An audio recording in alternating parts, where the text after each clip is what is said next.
Assalamualaikum warahmatullahi wabarakatuh. Perkenalkan, nama saya Yumi Yunisi. Saya mahasiswa semester 3 dari Fakultas Hukum Universitas Bina Bogor. Di sini saya mau mereview pertemuan kelima Hukum Administrasi Negara yang diampu oleh Bapak Dr. Haji Deddy Mulyadi SHMH dan Bapak M. Rendi Aridayanti SHMH. Di sini pembahasan yang utama ialah membahas tentang norma hukum. Itu dapat dibedakan dari daya lakunya menjadi dua, yaitu satu norma hukum yang berlaku terus-menerus, lalu yang kedua norma hukum yang berlaku sekali.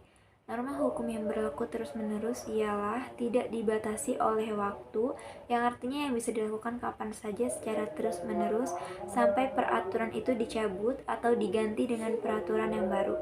Lalu selanjutnya norma hukum yang berlakunya sekali itu ialah norma hukum yang berlaku satu kali dan setelah itu selesai, jadi sifatnya hanya menetapkan saja, sehingga dan adanya penetapan itu norma hukum tersebut selesai.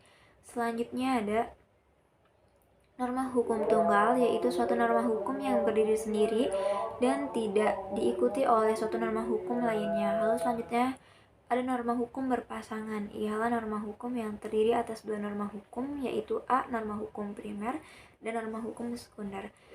Norma hukum primer ialah yang berisi aturan atau patokan bagaimana cara seorang harus berperilaku dalam masyarakat.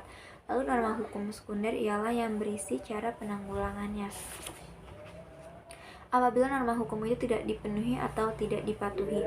Lalu selanjutnya ada peraturan perundang-undangan, yaitu merupakan hukum abstrak atau general, sifatnya mengikat hukum atau berlaku umum dan tugasnya adalah mengatur hal-hal yang bersifat umum atau general. Secara teoritis, istilah perundang-undangan mempunyai dua pengertian, yaitu A. Peraturan perundang-undangan proses pembentukan atau peraturan-peraturan negara baik tingkat pusat maupun daerah.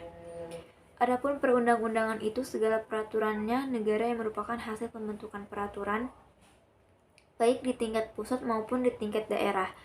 Lalu peraturan perundang-undangan ini memiliki ciri-ciri, yaitu satu, peraturan perundang-undangan yang bersifat umum dan komprehensif. Yang kedua, peraturan perundang-undangan yang bersifat universal, yang berarti ia dapat diciptakan untuk menghadapi peristiwa-peristiwa yang akan datang yang belum jelas bentuk konkretnya. Oke, sekian dari saya, kurang lebihnya mohon maaf. Wassalamualaikum warahmatullahi wabarakatuh.